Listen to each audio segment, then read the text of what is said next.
రే విజయ్, అన్నం తింది కానీ రారా. నాకేం వద్దమ్మా. పొద్దున కూడా ఏం తినలేదు, తిందురా. నాకు ఆకలిగా లేదు. ఏంటో వీడి బాధ చూడలేకపోతున్నా.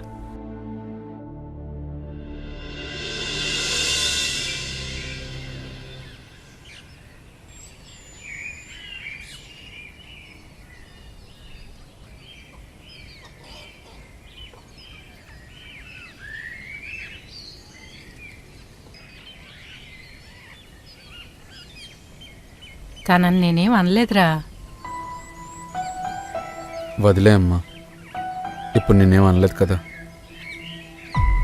తన ఇష్టం వచ్చినట్టు బిహేవ్ చేస్తుందిరా. ఎవరికైనా కోపం వస్తుంది కదా. ఇద్దరూ అలానే ఉన్నారు, ఎవరికీ చెప్పుకోలేకపోతున్నాను.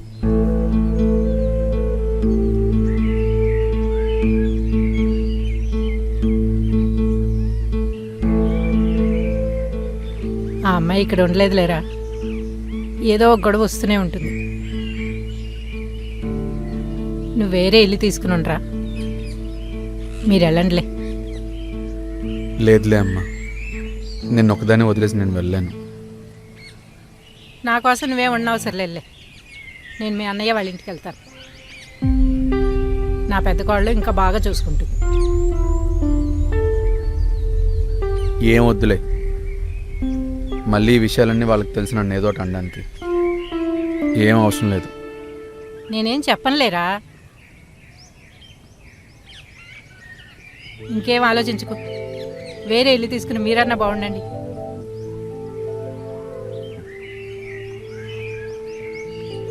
నువ్వు అప్పుడప్పుడు రమ్మంటే వస్తాను, లేకపోతే అది కూడా రాను.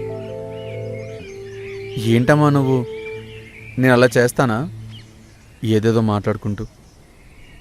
సర్లేరా, నువ్వు ముందు కోడల పిల్లతో మాట్లాడి వేరే ఇల్లు తీసుకుని మీరైనా ప్రశాంతంగా ఉండండి. వెళ్ళు.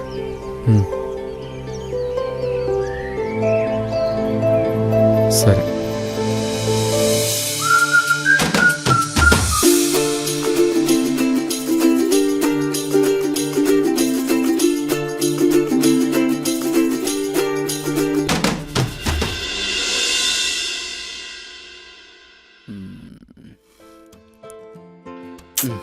ఏంటండి ఇది? ఇదేంటో తెలియకుండానే పెళ్లి చేసుకున్నావా? అది తెలుసు, కానీ ఇది కిచెన్. అలాంటివి ఏమైనా ఉంటే నైట్ బెడ్రూమ్లో చూసుకుందాం, ఇప్పుడు కాదు. నైట్కి భోజనం చేస్తామని మార్నింగ్ బ్రేక్ఫాస్ట్ మానేస్తామా? అది అదే, ఇది ఇదే. అయినా రొమాన్స్ బెడ్రూమ్లో కన్నా కిచెన్లోనే బాగుంటుంది తెలుసా? మీ అబ్బాయిలకి ఎక్కడైనా ఓకే కదా. అయినా పెళ్ళైనప్పటి నుండి చూస్తున్నా, నేనేదో ఒక పనిలో ఉంటే నడుం గిల్లడాలు, సడన్గా వచ్చి ముద్దు పెట్టడాలు, కావాలనే స్నానానికి టవల్ తీసుకోకుండా వెళ్ళడాలు ఏంటివి? అంటే అవన్నీ మా అబ్బాయిలకుండే ఫ్యాంటసీలే. మీరు రెడీ అయినప్పటికంటే ఇలా వంట చేస్తున్నప్పుడు, బట్టలు ఆరబెడుతున్నప్పుడు ముద్దొస్తారు తెలుసా? ముద్దొస్తే ఎక్కడ పడితే అక్కడ పెట్టేస్తారా? దానికి ఓ పద్ధతి పాడు ఉంటుంది కదా. పద్ధత? ఫ్రాంక్గా మాట్లాడుకుందామా? మేము గిల్లుతామనే కదా మీరు చీర బొడ్డు కింద కట్టుకుంటారు. చేయి పట్టుకుని లాగుతామనే కదా వాష్రూమ్ దాకా టవల్ తీసుకొస్తారు. అవుననుకో. మరేంటి, మీకు కావాలి, మాకు కావాలి. మేము ఫీలింగ్స్ ఎక్స్ప్రెస్ చేస్తాం, మీరు ఎక్స్ప్రెస్ చేయరు, అంతే తేడా. అబ్బో, వచ్చాడండి పెద్ద సైంటిస్ట్ అమ్మాయిల ఫీలింగ్స్ అన్నీ కనిపెట్టడానికి. ఆఫీస్కి లేట్ అవుతుంది, వెళ్ళి ఫ్రెష్ అవ్వండి. ఒక ముద్దిస్తే వెళ్తా. ముద్దా? అట్ల కాడతో వాతిస్తా. ఎల్లు.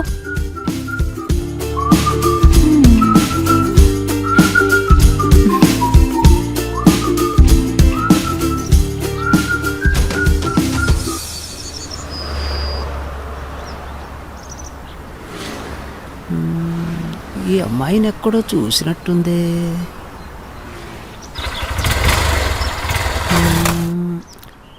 ఈ అబ్బాయి వీడియో అబ్బాయి కదా, వస్తారు అడుగుతా ఉండు. బాబు బాబు నేనా? నిన్నే బాబు. ఈ వీడియోలో ఉంది మీ ఆవిడే కదా? అవును అంకుల్, మా ఆవిడే. ఈ బట్టలేంటి బాబు? పెళ్ళికి ముందైతే ఓకే, పెళ్ళైన తర్వాత కూడా కొంచెం పద్ధతిగా ఉండాలి కదా. అంకుల్ తన ఇన్స్టాగ్రామ్ ఇన్ఫ్లుయెన్సర్, అందుకే వీడియోలు చేస్తున్నప్పుడు ఇలాంటి బట్టలే వేసుకుంటుంది. ఇంట్లో వేసుకుని తిరిగితే పర్వాలేదు, వీడియోలో వేసుకుంటే అమ్మా చూసేవాళ్ళు ఏమనుకుంటారు? నలుగురు ఏమనుకుంటారనేది నాకు అనవసరం అంకుల్, తన హ్యాపీనెస్సే నాకు ఇంపార్టెంట్. చూడు బాబు, నేను ఎవరికి ఉచిత సలహాలు ఇవ్వను, నువ్వు మా వాడు కాబట్టి చెప్తున్నా. అమ్మాయిని ఇలాంటివన్నీ మానేసి వేరేదైనా చేసుకోమను. అంకుల్ మీరు పెళ్ళికి ముందు ఏ జాబ్ చేసేవాళ్ళు? గవర్నమెంట్ జాబ్ చేసేవాడిని. పెళ్లి తర్వాత? ఇప్పుడు అదే చేస్తున్నా 25 ఇయర్స్ నుంచి.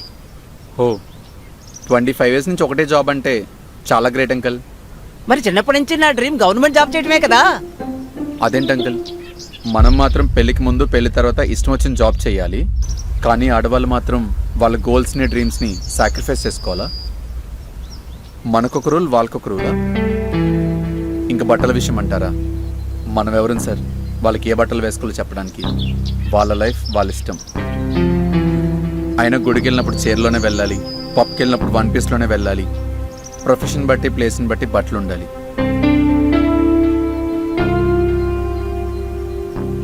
అయినా మీరు పెద్దవాళ్ళు, మీకు ఇవన్నీ తెలియనివి కాదు. వెళ్ళొస్తాను అంకుల్, థ్యాంక్స్ ఫర్ అడ్వైస్. ఏమిటో ఈ కుర్రగారు సజెషన్స్ తీసుకోరు.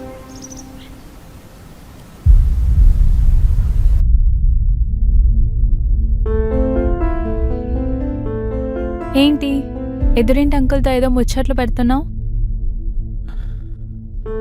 అదా, అంటే ఆయన్ని ఇన్స్టాగ్రామ్ ఫాలోవర్ అంట, నీతో ఒక ఫోటో కావాలన్నాడు. అదేముంది ఇప్పిస్తాలే అని చెప్పా.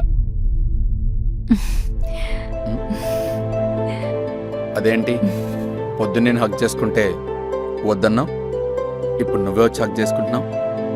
చెప్పా కదా నైట్ అయితే నీకు కావాలనిపిస్తుందని.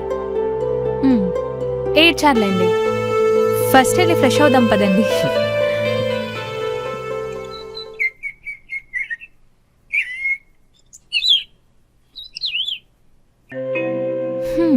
తీసుకోండి.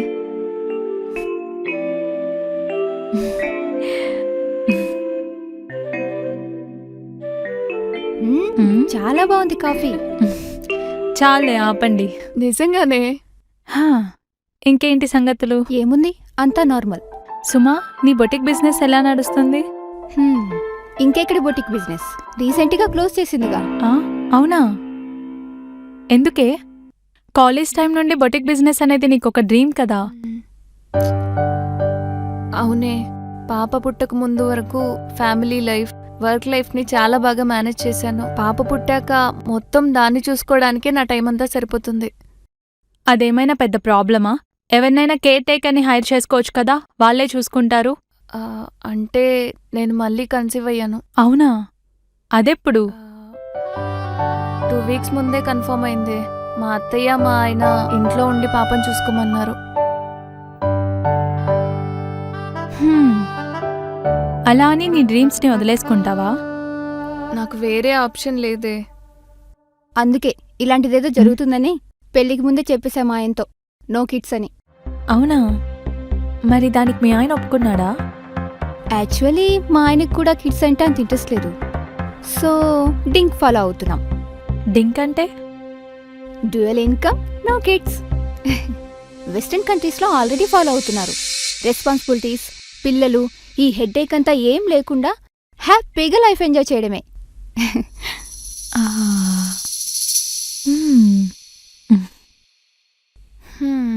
నువ్వైనా తొందరపడి పిల్లల్ని కనకుండా లైఫ్ని ఎంజాయ్ చేయవే. సరేనే సరేనే. ఒకతే ఉంది, వెళ్ళాలి. సరే వెళ్తాం. సరే, నెక్స్ట్ టైం తప్పకుండా ఈసారి టైం చూసుకోండి. ఓకేనా? Okay, bye. బాయ్.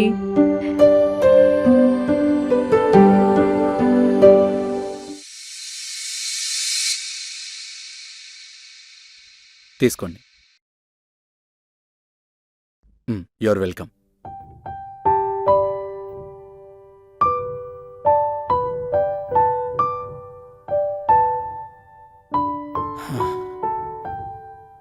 ఆ, ఏంటి ఏదో పాలసీ అంటున్నారు? అదా, నాకు ఆల్రెడీ టర్మ్ ఇన్సూరెన్స్ ఉంది. నీ ప్రెగ్నెన్సీకి, రేపు మనకు పుట్టబోయే పిల్లల ఫ్యూచర్కి ఇంకో 2 ఇన్సూరెన్స్లు తీసుకుంటున్నా. పిల్లలా? ఆ, అప్పుడే పిల్లలకి ఎందుకండి? ఇంకా చాలా టైం ఉంది కదా. అప్పుడేనా అంటే, రేపో మాపో మనకు పిల్లలు పుడతారు కదా, వాళ్ళ ఫ్యూచర్కి మనం ప్రిపేర్డ్గా ఉండాలి కదా. అది కాదండి, యాక్చువల్లీ లిఖిత, నాకు పిల్లలంటే చాలా ఇష్టం. రేపో మాపో మనకు పిల్లలు పుడితే వాళ్ళని చూసి మీ అమ్మ నాన్న, మా అమ్మ ఎంతో సంతోషిస్తారు తెలుసా. నేను కూడా ఆఫీస్ నుంచి ఇంటికి వచ్చిన తర్వాత వాడితో ఆడుకుంటూ నాన్న అని పిలిపించుకోవాలనుంది. నీకు విషయం తెలుసా? నేను ఆఫీస్ నుంచి వచ్చిన తర్వాత వీకెండ్స్లో మా ఇంటి చుట్టుపక్కల పిల్లలందరినీ ఇంటికి తీసుకొచ్చి కూర్చోబెట్టి ఆడేవాడిని. అసలు టైమే తెలిసేది కాదు. అంత ఇష్టం నాకు పిల్లలంటే. మనం కూడా త్వరగా పిల్లల్ని కనేసి వాళ్ళకు కూడా కావాల్సినవన్నీ కొనాలనుంది.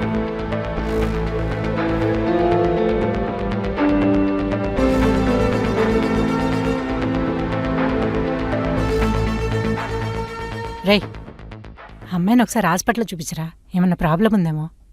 అబ్బా, అలా ఏం ఉండదులే అమ్మా, తను చాలా హెల్తీగా ఉంది. నీకేం తెలీదురా, పైకి హెల్దీగానే ఉంటారు, లోపల ఏం రోగాలున్నాయో ఏమో ఎవరికి తెలుసు. పైగా పీరియడ్స్ కూడా ఇర్రెగ్యులర్గా వస్తాయి. నేను చూసుకుంటాలే. ఇప్పుడు మీ ఇద్దరు మాట్లాడుకుంటుంది నా గురించే కదా. అబ్బా లిఖిత, నేను మాట్లాడుతున్నా కదా, నువ్వు లోపలికి వెళ్ళు. ఏదో ప్రాబ్లం ఉందని ఏదో అనుకుంటున్నాను కదా, క్లియర్ చేసుకొని. అవునమ్మా, పెళ్ళే 3 నెలలైనా పిల్లలు ఊసలేకపోతే అడగరా? ఏ అగ్రిమెంట్ ఏమైనా రాసుకున్నారా పెళ్ళైన వెంటనే పిల్లల్ని కనాలని? లేక రూల్ ఏమైనా ఉందా? అది మా ఇష్టం. ఇంకెందుకమ్మా పెళ్ళిళ్ళు చేసేది, మీ ఇష్టం వచ్చినట్టు చేసుకోవడానికా? కొంచెమైనా బాధ్యత ఉండాలిగా. నేను ఇప్పుడే రెడీగా లేను విజయ్ పిల్లల్ని కనడానికి. నాకు టైం కావాలి, ఓకేనా? వాడికి ఓకే కాదమ్మా, వాడికి పిల్లలంటే ఇష్టం. అది మీరు కాదు, ఆయన్ని చెప్పనివ్వండి. చెప్పరా. అవును లిఖిత, అమ్మ చెప్పింది నిజమే. నాకు పిల్లలంటే ఇష్టం, నాకు పిల్లలు కావాలి. నాకు ఇష్టం లేదు విజయ్ ఇప్పుడు పిల్లల్ని కనడానికి. ఏం చేద్దాం చెప్పు. ఇప్పుడా, ఎప్పటికైనా? ఎప్పటికీ అని నేనేమన్నా చెప్పానా? ఇప్పటికీ అంటున్నా. అదే ఇప్పటికే అంటే ఒక టైం ఉంటుంది కదా. ఒక 1 year వరకు, ఓకేనా? సరే, ఒక 1 year వరకు ఈ టాపిక్ తీసుకొచ్చి మళ్ళీ నేను డిస్టర్బ్ చేయను, ఓకేనా? రేయ్, నీకేమన్నా తల తిరుగుతుందా? అమ్మా, నువ్వు విషయంలో జోక్యం చేసుకోకు. మేము డిసిషన్ తీసుకున్నాం, ఇంకొదిలే. అత్తమ్మా, మీకు అంత ప్రాబ్లంగా ఉంటే నేను అన్ని టెస్టులు చేయించుకుంటాను, ఓకేనా? అబ్బా లిఖిత, క్లారిటీ ఇచ్చావు కదా, అనవసరంగా మాట్లాడుకో. పెద్దదానిగా నాకు ఇచ్చే మర్యాద ఇదేనా? మీ ఇష్టం వచ్చినట్టు చేసుకోండి.